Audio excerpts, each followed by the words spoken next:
exhibition game against Nigeria, they had been selling out the arena, or that the arena should have been packed. This is an ominous sign. I told you guys earlier about how they were struggling in comparison to last year and the year before to sell season tickets. I think the Indiana Fever and the WNBA have diminished the star. Look at those empty seats. That is an Indiana Fever preseason game against Nigeria taken right before halftime in Indianapolis. And before you say it is just preseason, remember something crucial. This is Caitlin Clark's team. The same Caitlin Clark who sold out arenas across the country last season, who drove a 400% increase in viewership, who had fans camping out for tickets. So what changed? Why is the building half empty when the biggest star in women's basketball is on the floor? Have ruined it.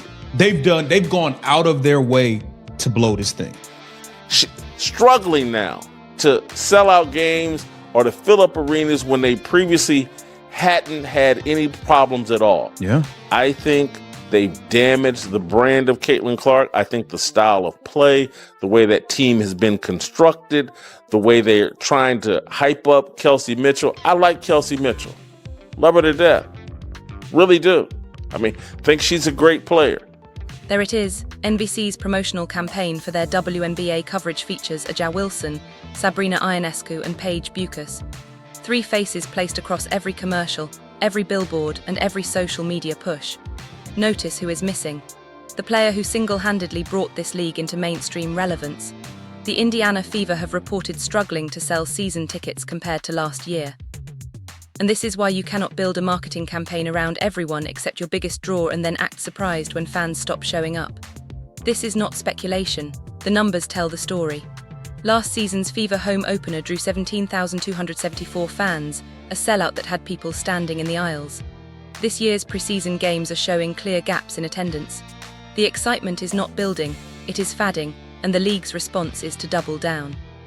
And figure out a way to focus in on Caitlin Clark rather than trying to promote Kelsey Mitchell or Aaliyah Ball. Get rid of them all.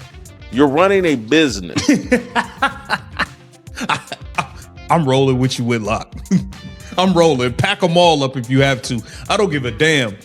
The fact that it's almost like the league has done everything they can to shun people away from the biggest star in their sport. It doesn't really make sense. That does not happen in other sports. In other sports, they actually lean into the stars. This is the only sport I've seen where they do the complete opposite. And it has to be one big. He's not wrong about the strategy. Look at how the NBA marketed Magic Johnson and Larry Bird in the 1980s. The league was struggling with tape-delayed finals games and declining interest. Then Magic and Bird arrived, and David Stern built the entire marketing approach around their rivalry.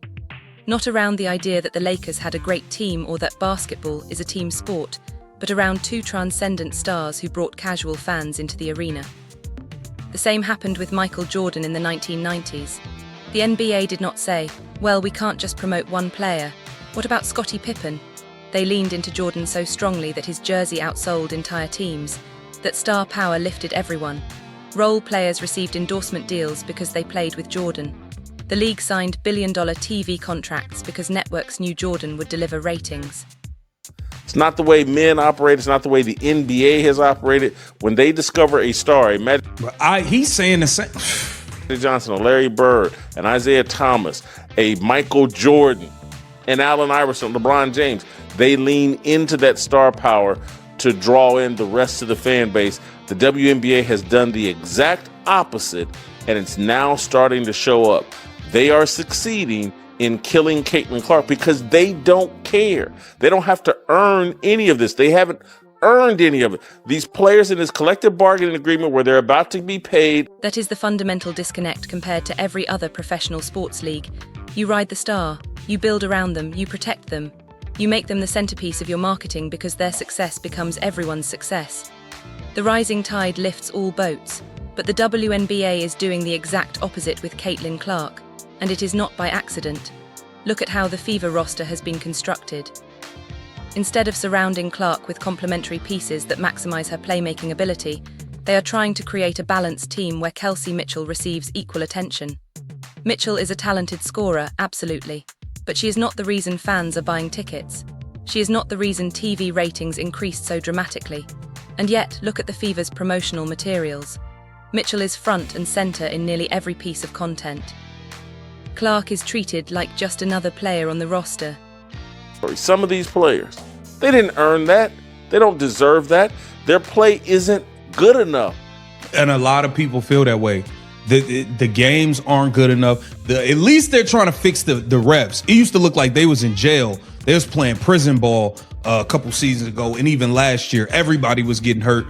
They trying to improve the product by improving the referees, but it's not on the referees to make layups. I'm watching these preseason games. It's layups missed left and right, like they're fifth graders. It makes no sense. To justify that, Caitlin Clark was, but because this league is financed through an agenda, no different. Here is where it becomes deeply concerning.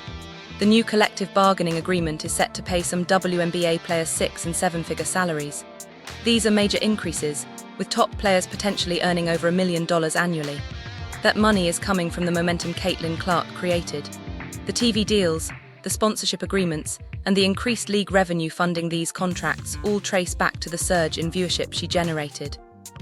But instead of recognizing that reality and building the league around sustainable star power, the league is distributing the financial gains while at the same time diminishing the person who created them. It is like winning the lottery and immediately investing all the money in assets guaranteed to lose value. The working and middle classes are already under economic pressure. Inflation is tightening household budgets. And in that environment, fans are being asked to pay premium prices to watch players earning 7 figures who cannot consistently convert basic scoring opportunities. But I agree. They have done everything they can to kill off the cash cow for the league. They've done everything they can to try to make this thing about everybody else but who it should be about. And I think you're starting to see the ripple effect of that. You're starting to see less fans in the arena. The ratings are going to go down. You already seen the ratings went down from the preseason opener this year compared to what it was the year before. But hey,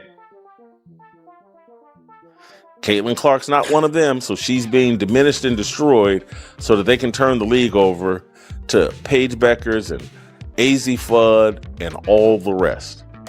The angry black